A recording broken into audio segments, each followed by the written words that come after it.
Live from New Delhi, you're watching DD India Live, India's voice to the world. I'm Lipakshi Khurana. Coming up in the next 30 minutes. Celebrations erupt across India's unbeaten India clinches Asia Cup by defeating arch rivals Pakistan in Asia Cup final in Dubai. Prime Minister Modi terms India's win as Operation Sundur on the games field. US President Trump expresses optimism on Gaza peace deal as he will hold talks with Israeli Prime Minister Netanyahu. Hamas says it lost contact with 2 hostages in Gaza City.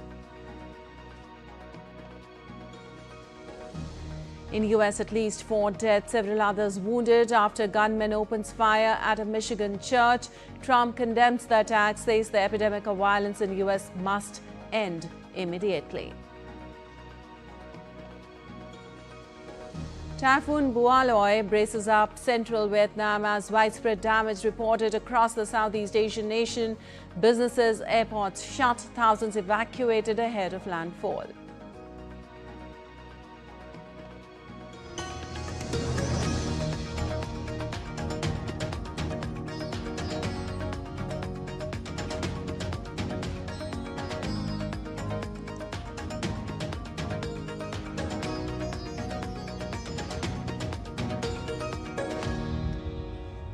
And on to the details now. India beat Pakistan by 5 wickets in a tense final to retain the Asia Cup for the 9th time at the Dubai International Cricket Stadium. India bowled out Pakistan for a modest 146 and then chased down the target of 147 with 2 balls remaining.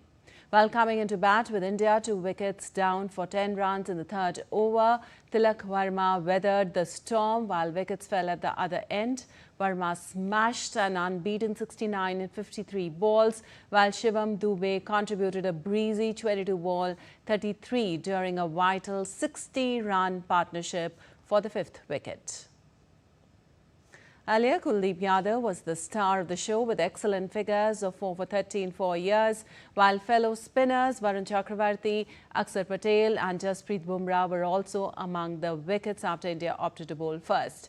Now, it was the 3rd meeting between the rivals at the tournament, and success for India earned them a 9th title.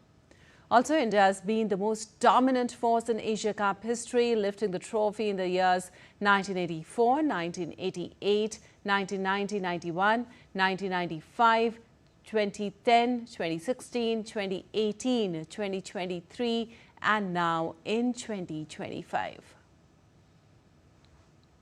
Also, Prime Minister Narendra Modi mentioned Operation Sundur in his post on X, congratulating Suryakumar Yadav's men soon after the conclusion of the match. He said, and I quote, "Operation Sundur on the games field, outcome is the same. India wins. Congrats to our cricketers," unquote.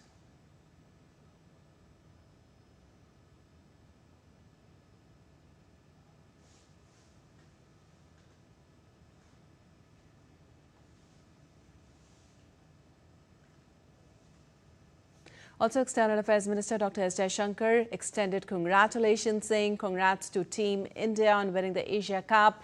New India delivers.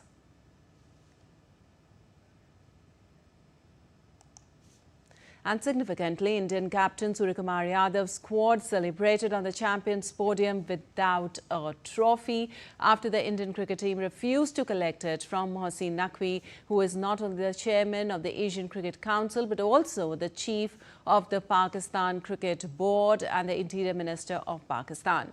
Now, backing the action was Secretary of the Board of Control for Cricket in India, Secretary Devajit Saikia, who condemned the act of Mohsin Naqvi taking the Asia Cup trophy along with him from the dais after India declined to accept it from him.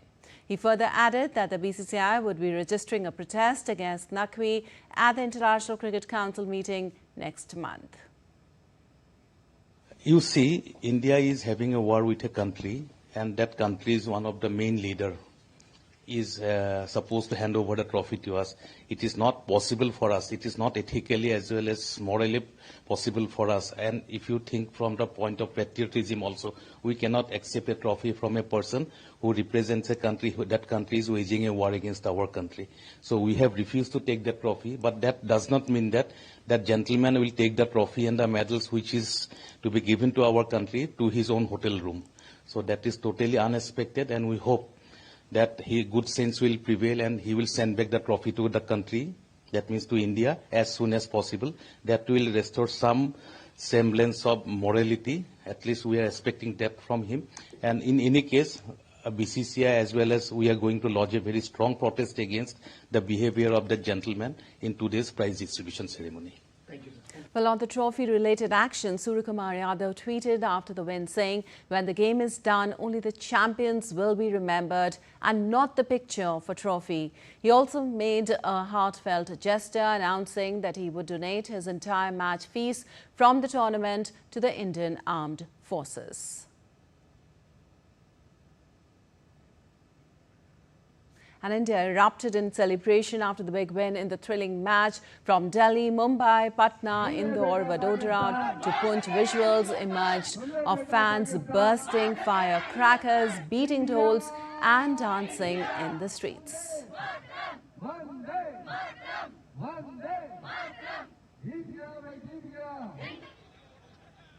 Well, the high-voltage clash at Dubai kept supporters on the edge with momentum swinging both ways before India's lower middle order held nerve to seal a memorable finish.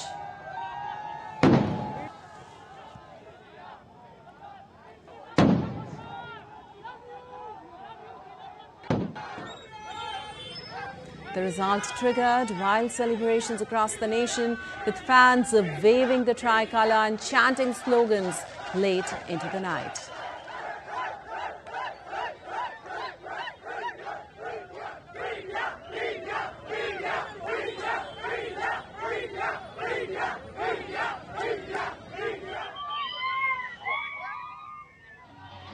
Well, in Kanpur, fans of the Indian cricket team took to the streets, bursting crackers and dancing with joy to celebrate the victory.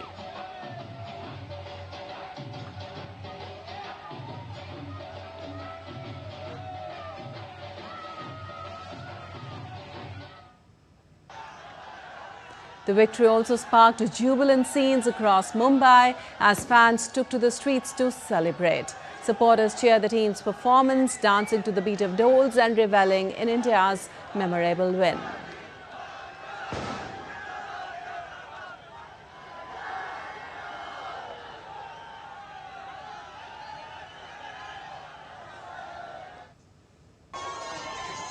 Well, celebrations erupted across Jammu and Kashmir. Fans took to the streets, waving Indian flags and dancing in jubilation.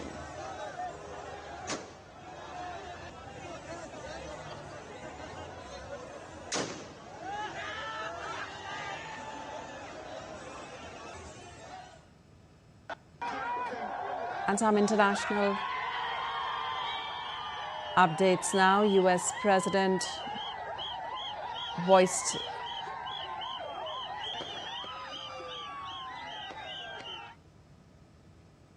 US President Donald Trump voiced optimism that a deal is near to end the conflict in Gaza ahead of Monday's negotiations with Israeli Prime Minister Benjamin Netanyahu.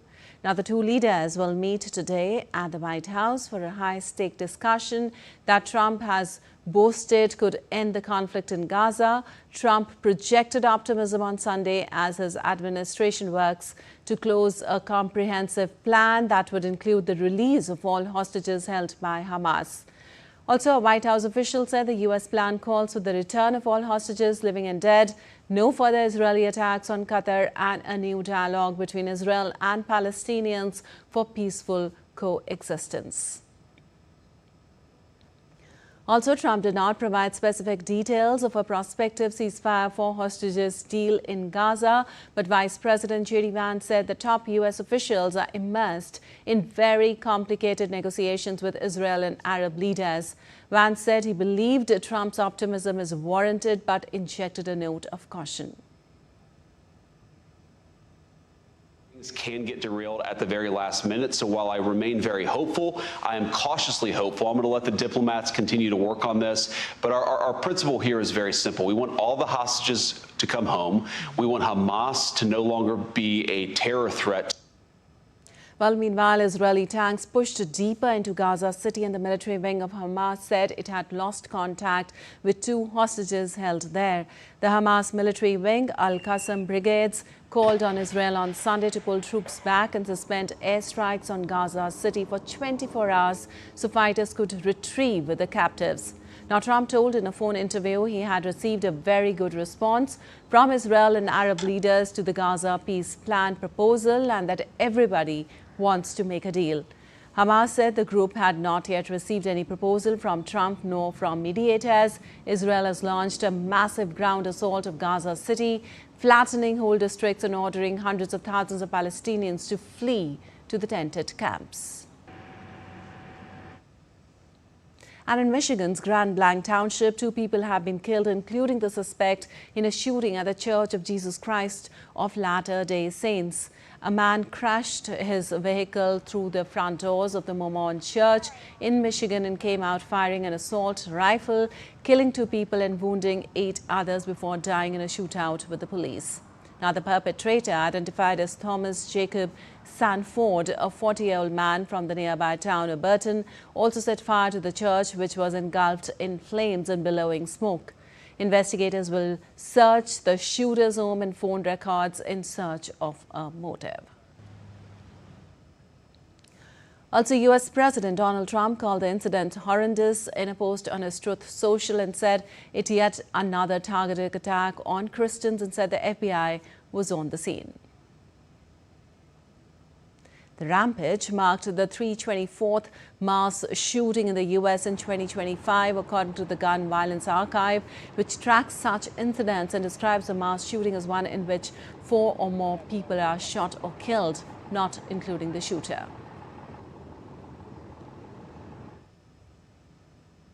Well, U.S. Defense Secretary Pete Hegseth on Sunday ordered 200 Oregon National Guard troops to be deployed under federal authority, while the state filed a lawsuit challenging Trump's move to send military forces to Portland.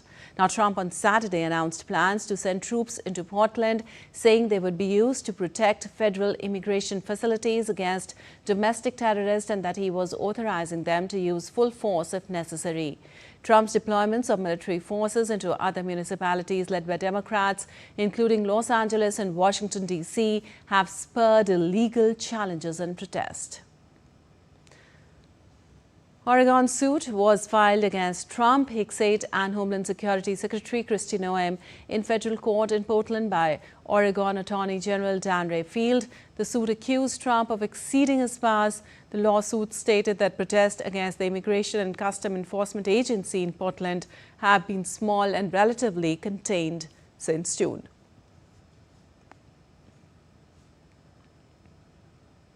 And some global weather updates now. First up from India, the Indian Meteorological Department has forecasted continued heavy to very heavy rainfall across several parts of the country for the next 2 to 3 days. The Met Department in its latest forecast has issued red, orange and yellow alert for several districts of Gujarat and Maharashtra for the next 4 days till October 1st.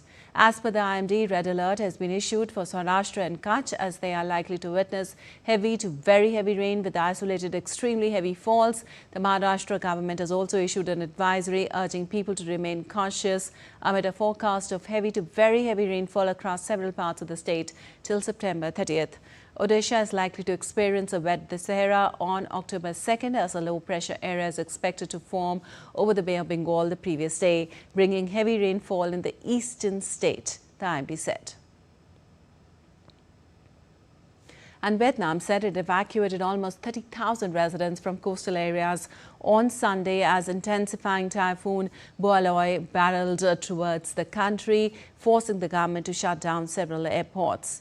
Now, according to the country's meteorological agency, the typhoon, packing winds of up to 130 km per hour, is the 10th to hit Vietnam this year and is forecast to make landfall in central Vietnam around 0100 on Monday.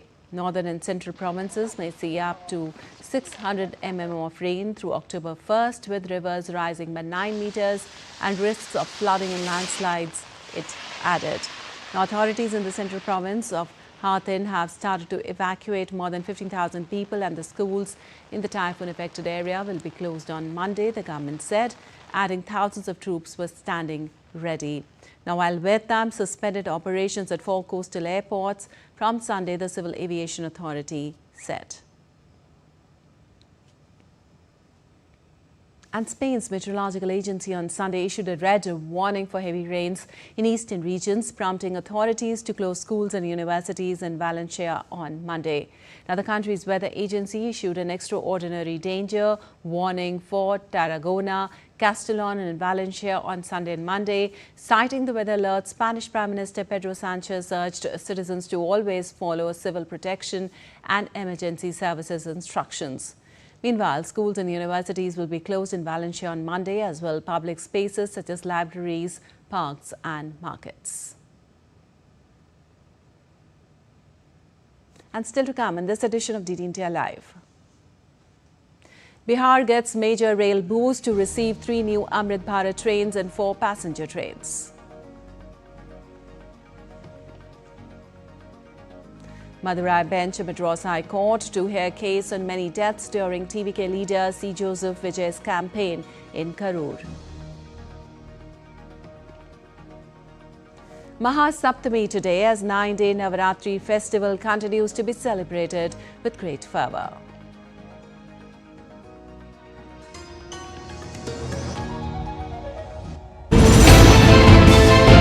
Geopolitics and trade deals. Economic challenges amid development.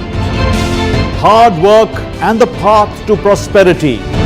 It's the economy always.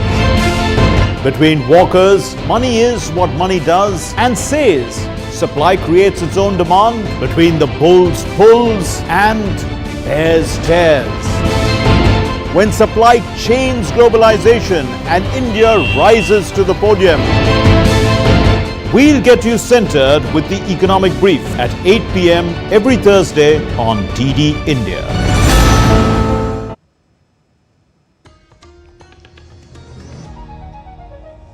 Welcome back. You're watching DD India Live. I'm Lepakshi Khurana, and moving on, Bihar is set to receive another major boost in the field of modern rail connectivity. Union Minister for Railways and Information and Broadcasting Ashwini Vaishnaw will dedicate 7 trains to the East Indian state from Patna Junction, which includes 3 Amrit Bharat Express trains. With the launch of 3 more Amrit Bharat Express trains, the total number of trains across the country will rise to 15, out of which 13 will operate from Bihar.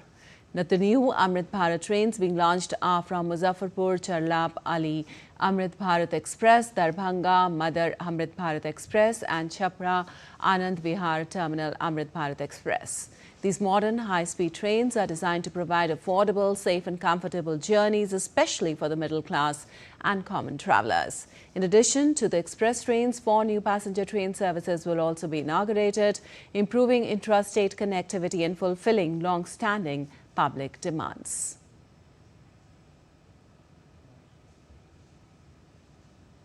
And India's Minister of State for Science and Technology, Dr. Jitendra Singh, has said that India must consciously build its strength in emerging technologies if it is to remain competitive globally. He was speaking at the 84th Foundation Day of CSIR, or Council of Scientific and Industrial Research, citing recent breakthroughs such as the first indigenously developed Navratri, an antibiotic effective against resistant respiratory infections. He said collaboration between CSIR and allied departments like biotechnology is essential to maximize national outcomes.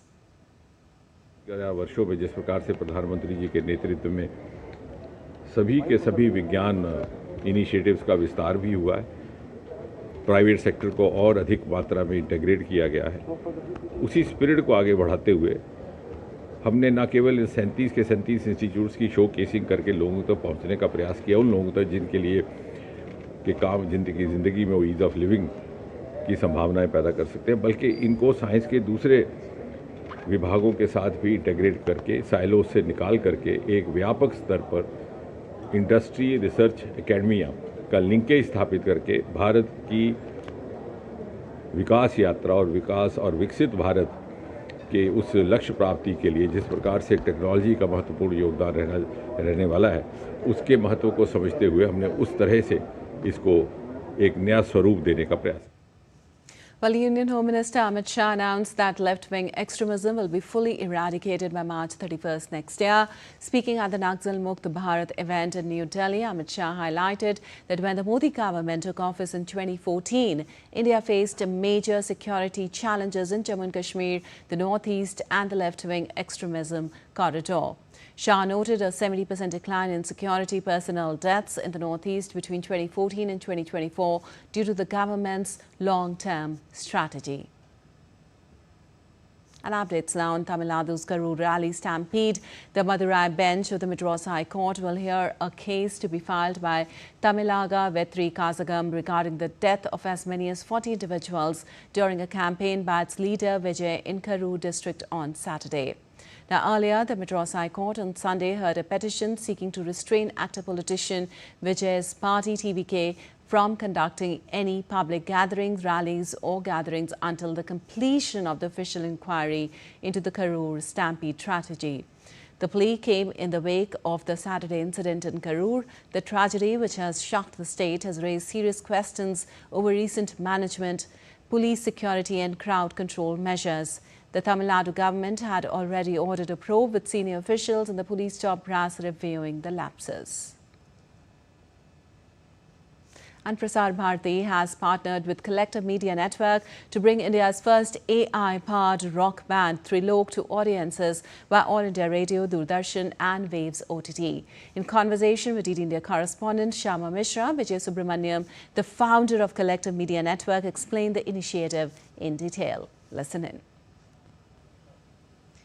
AI is now omnipresent, but what is more surprising that we will hear music from a band which is completely made by AI. We have Vijay Subramaniam with us. He is the group CEO and founder at Collective Artists Network. Vijay, you've paired with the Waves OTT and we've seen a lot of short videos. Tell us about this band and how it is AI based and what it does. Firstly, thank you so much. Very, very happy with Prasar Bharati's and lucky to be partnering with the country's absolute far-reaching media company. Trilok is very close to my heart. Trilok, while you're saying it's AI, there are people behind Trilok are humans who make the songs. We use technology as a medium to make these songs faster, bigger, better. How did this idea come about? You know, that we should be catching this particular pulse and giving it to the audience. How? From where did it born? The idea came from a very simple insight, which is why hasn't technology been used to enhance creativity? I think in the classic debate of is AI for or against human creativity, I would always say that industrial revolution of any shape, shapes and forms or technological revolutions have always come and advanced when you treat them as friends. This collaboration with Waves OTT, how did that come about and how is it going? Big proponent of Honorable Prime Minister's initiatives in the last more than a decade, which has made India truly into a global brand. And I think, how did it come about? I don't know how else. I think Prasar Bharati reaches to the nooks and corners of this country, and I think Waves is one of those initiatives that we all should be very proud of. Thank you very much for talking to us. So, yes, we should be looking forward to listening to more music from Trilok, and it is available on Waves OTT. So, please go and do check about these devotional music coming out straight from the AI band. With camera person Suresh Kale, this is Shyama Mishra for DD India, Mumbai. And on to some business news now. The Reserve Bank of India Monetary Policy Committee will meet from September 29 to October 1st. The 6-member MPC led by RBI Governor Sanjay Malhotra will begin its deliberations on Monday with the decision to be announced on Wednesday. Now, the RBI paused cutting rates in its previous meeting in August after 3 consecutive cuts totaling 100 basis points. The October meeting has become crucial as Trump's additional tariff of 25%, taking the total to 50%, came into effect on August 27th, just days after the August meeting. GST new rates also kicked in on September 22nd in a move to boost consumption and increase domestic manufacturing. And the 7th day of Navratri 2025 will be observed on Monday. This year, Navratri is special because the festival has been extended to 10 days instead of the usual 9. On the 7th day of Shardiya Navratri 2025, devotees thronged the Chhatarpur temple to offer their prayers and seek blessings. In Kolkata, Suruchi Sangha, a cultural club, has dedicated its pandal theme, Ahuti, to Bengal's unsung freedom fighters. Through this tribute, the pandal honors the sacrifices made during India's struggle for independence, inviting visitors to connect with this rich heritage while celebrating Goddess Durga. The Jobra Durga Puja Pandal in Bhubaneswar's Cuttack stands out this year with its exquisitely crafted silver filigree meda, showcasing the city's renowned silver filigree tradition. The intricate design reflects the skill and dedication of the artisans and organizers in preserving Cuttack's rich cultural heritage. Shillong's Sarvajanan Durga Puja Committee celebrated its glorious 75th anniversary this year with a grand Dandiya festival. The committee organized a vibrant event to bring the community together and enjoy celebration. The event featured traditional music, dance and colorful attire, reflecting the rich heritage and spirit of Durga Puja in Shillong. The Global Garba Festival at Delhi's Sundur Nursery came alive with vibrant colors and energetic booths, bringing together people from all walks of life to celebrate the rich tradition of Garba.